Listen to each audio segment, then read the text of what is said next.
The Angels aren't the only team that has to figure out what Shohei Ohtani's injury actually means. Caleb Williams hedges on declaring for the NFL draft after this season, and Kobe Bryant will, in fact, get his statue in front of Crypto.com Arena. Good morning. I'm James. This is your daily dose of sports and snark for the greatest sports city in the world, Los Angeles. This is the faithful Angelenos morning report. So it is August 24th, 2023. I apologize for the delay. I had some personal issues that I needed to take care of this morning. Honestly, has me a little down. But what's going to lift my spirits and hopefully lift yours is talking LA sports. So if you like being in the know about LA, clickety-clack the like button. Clickety-clack the subscribe button. There's a notification bell. Hit that. It'll let you know we drop new content. Sharing is caring. Let people know we exist. And comment. Always interesting stuff. There's been interesting stuff breaking this morning, for Pete's sakes. So before we go through the news and notes, a look at the scoreboard. Yesterday's Dodgers-Cleveland game was suspended due to rain, with the Dodgers leading 3-1 in the third inning. Clayton Kershaw started. Obviously, he's not pitching now. That does not make the Dodgers particularly happy. They're going with a so-called bullpen game for the rest before they play the regularly scheduled game, which we'll talk about in a moment. Yesterday also, LAFC 4, Colorado 0. 4 different players scored for the black and gold. Carlos Vela scored, also added an assist. The Sparks beat the daylights out of Phoenix 91-62. That's 5 consecutive wins for the Sparks. Azura Stevens led them with 20 points. Meanwhile today, the Dodgers, again, they're at Cleveland. They're trying to finish up yesterday's suspended game now. Later in the day, Ryan Pepio is 0-0 with a 1.80 ERA. Gavin Williams is 1-4 with a 3.02 ERA. So we normally don't talk Angels baseball, but it's going to be obvious why in just a moment. Shohei Ohtani will not pitch again this season after tearing the ulnar collateral ligament in his right elbow yesterday. For those of you who don't have knowledge about anatomy, maybe you don't spend half of your life in a hospital, bully for you, glad you're healthy. Ligaments are basically connective tissue that links bones together in a joint. And of course, you need that elbow joint when you're pitching. So that is a problem. And it's a problem on multiple levels, not just for the Angels right now, but Shohei Ohtani is going to be a free agent in the offseason, and everybody assumes that the Dodgers are the primary suitor for a variety of reasons. The 2 primary reasons: Ohtani would likely get a contract, especially if he were healthy, worth $500 million. $500 million.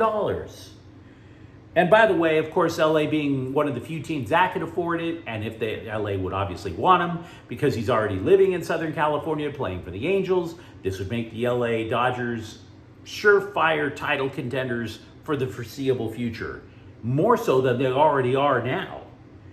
But so much has been thrown into chaos with this injury. The Angels aren't even sure if they're going to shut Ohtani down for the rest of the year. Because Ohtani was like, okay, fine, I can't pitch, but I can still hit. What does that do, though? He says he still can, but let's assume at the worst the Angels will go, you know what, we're shutting you down. We're shutting you down. You're going to get Tommy John surgery. By the way, which he's already had once before. And we don't even know if he needs Tommy John surgery now, right? But let's assume the worst case scenario. Let's assume that he does. Now, if Ohtani were only a pitcher, he'd be done for an entire calendar year. But he's not. He is the unicorn of Major League Baseball. He is a starting pitcher and one of the game's best hitters. Hitters sometimes do need Tommy John surgery.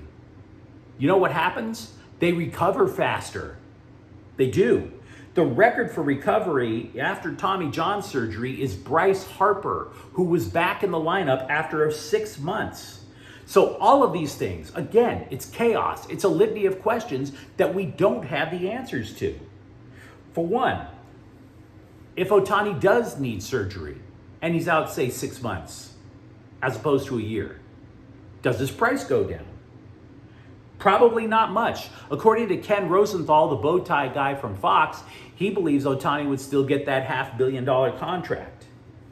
But would the Dodgers still pay a top dollar for him even if Ohtani can't pitch for a year?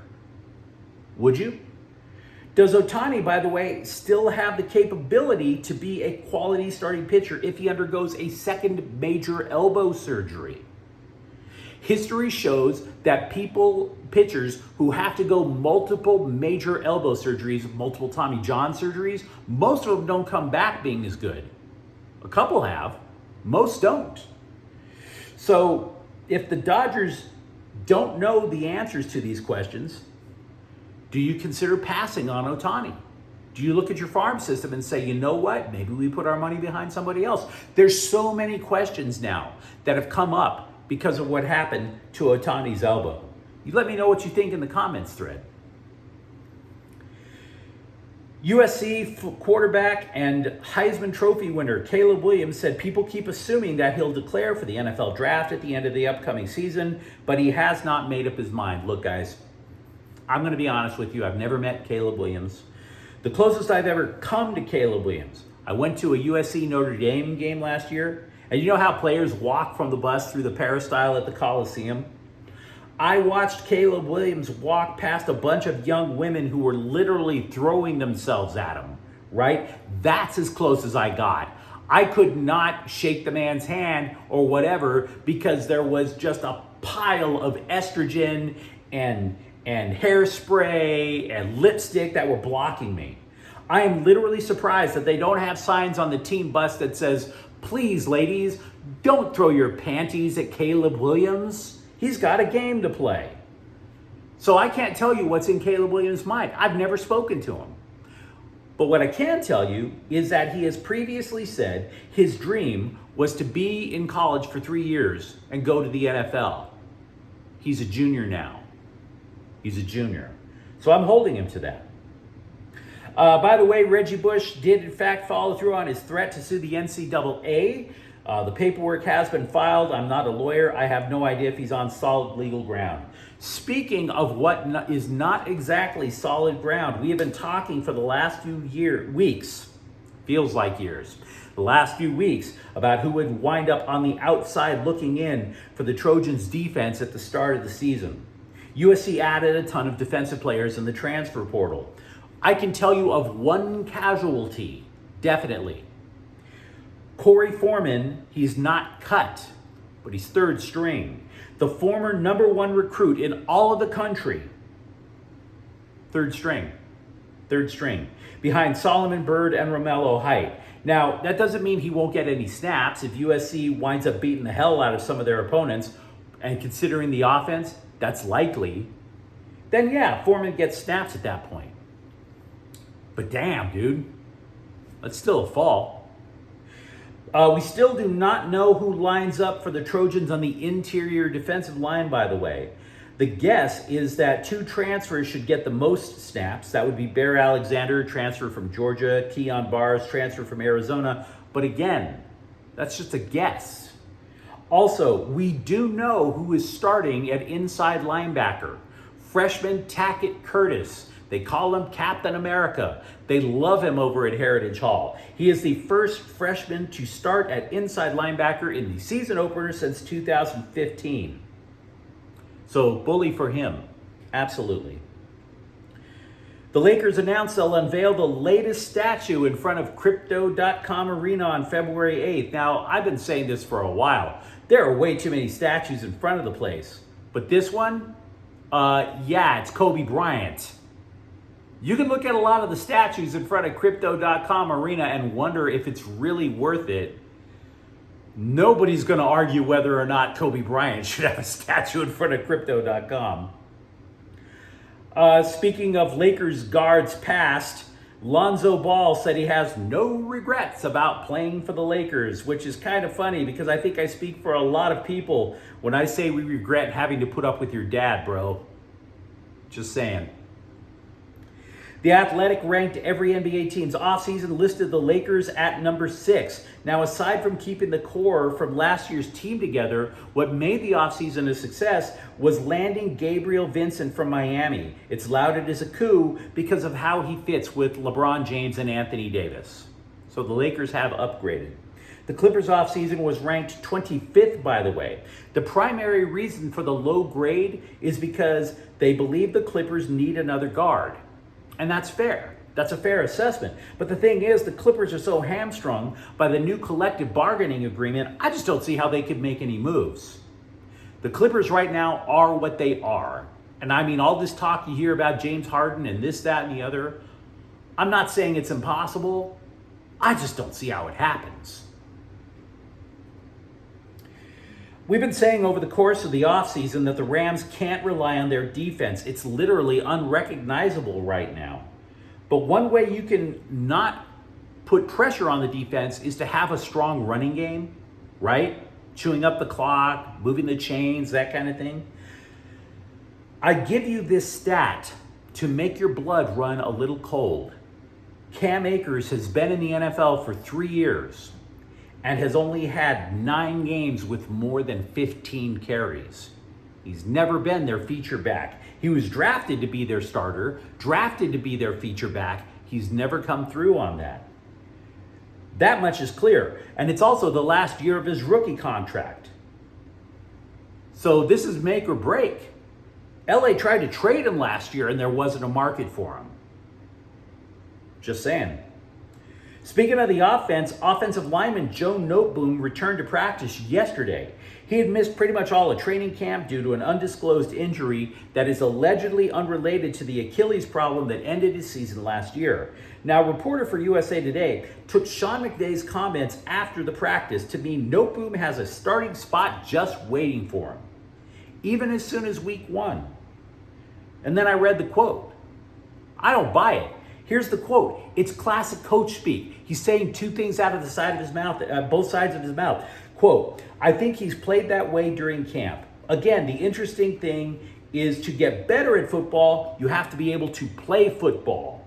And we want to be able to find that 5 and the way that it fits together. And it's hard to be able to see that if we don't have people out there. All we can do is continue to work with the guys that are available. I've been super pleased with the camp Joe has had. I think he's played outstanding at tackle and guard. When he gets back, we'll have to figure out, all right, which one of these spots do we want him to be able to rep at? That is not saying he has a starting position locked up. It's not. USA Today. The man's had one bleeping practice, guys. One. Now, to get a better idea, the Rams say they have love for the guy. That's fine. Where would Noteboom fit? Glad you asked. The Athletic is basically saying that they're thinking he's going to be a right guard because Alaric Jackson is locked up left tackle. And speaking of poor writing, I got to call out Ben Bolch of the LA Times again for his craptacular coverage on UCLA. He filed an article about how the Bruins have to do 12 things to win the Pac-12. Get it? Pac-12, 12 things. And most of them don't even make a lick of sense. They just don't. For example, the Bruins have to fill the Rose Bowl to win the Pac-12. No, they don't. No, they don't. The Bruins did just fine in 25,000 people last year, and when they did fill the bowl, they lost to USC. Attendance is not mandatory for the UCLA Bruins to have a good season. Another thing about how they gotta keep Chip Kelly happy in order to win the Pac-12. What? Chip Kelly thinks that's stupid. Where is the actual analysis on what the Bruins have to do to win the Pac-12? How are they going to beat USC? They could, but how? How? Don't tell me about people's happiness leading to Pac-12 titles. It doesn't work that way. Neither does attendance. You don't even know who's starting at quarterback, and you're going to sit there and tell me that Chip Kelly's happiness is more important. Get the hell out of here. Happiness does matter, though, in some levels. One of the main reasons for the 5-game winning streak for the Sparks is Jordan Canada. Watched her play against Vegas. She just rained a bunch of threes on the defending WNBA champs. Her teammates and coaches have noticed her contributions, which could lift her to winning the league's Most Improved Player award. The former UCLA player, she kind of vanished when she started her career up in Seattle. Returning to LA, she said, was critical. Quote, it was kind of a pivotal point in my career. If I wanted to continue to stay and be a backup or if I wanted to go elsewhere, I just bet on myself. She told this to the Undefeated. I had to take a chance on myself so I could find an opportunity to showcase that, unquote. Landon Donovan's San Diego Loyal will fold after this season. The story just broke minutes ago on The Athletic. The Loyal are a USL team. Donovan, obviously, is an LA Galaxy legend. And that is a damn shame. Because the Loyal, Donovan in particular, was trying desperately to find a way to get a team into MLS.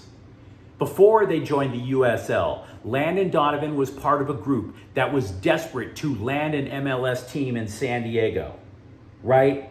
But MLS decided to go with a billionaire. And this pisses me off. Can't stress enough how it pisses me off. The MVP award is named after Landon Donovan, right? So when Landon Donovan is doing amazing things, let's take advantage of that. But you bring in David Beckham, let's make sure everything is easy for him to land his own expansion team. The Inter Miami, David Beckham got a sweetheart deal in order to create his expansion team. What about Lionel Messi? Same damn thing. He gets his own team. He's going to have a nice, easy path to get another expansion team. But the guy who the MVP award is named after, screw him. Well done, MLS. Absolutely well done. How scummy can you be, Don Garber? But you let me know what you think in the comments thread. Talk to me about Shohei Ohtani. Talk to me about the Rams' offensive line or USC's defense. And if you enjoy the content, don't forget to subscribe to Faithful Angelenos. We're talking LA sports every single day here. Thank you for watching. I'm James. We'll be back tomorrow. Faithful Angelenos is a Kian Corte El Queso production. Take care.